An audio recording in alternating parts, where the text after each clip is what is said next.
Hello everybody, today in this video I'll show you how to restore Snapchat streaks without paying, so let's jump right into it. First open Snapchat and then tap on the Bitmoji on the top left corner of the screen.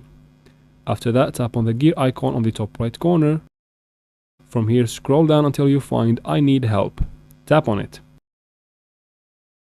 And then tap on I lost my Snap streak.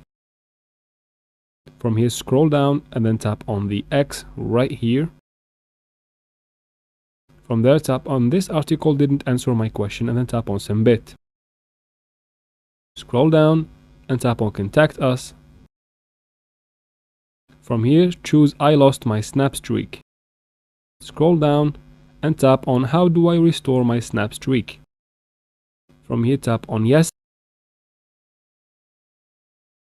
They will give you this for you, fill it up and then write a little description about your problem and about your concern. After that tap on submit and they should get back to you in a very short time and your streaks will be back, and that's how we do it, guys. I hope this video is helpful. Please like and comment down below. Don't forget to subscribe for future videos like this one, and thanks for watching.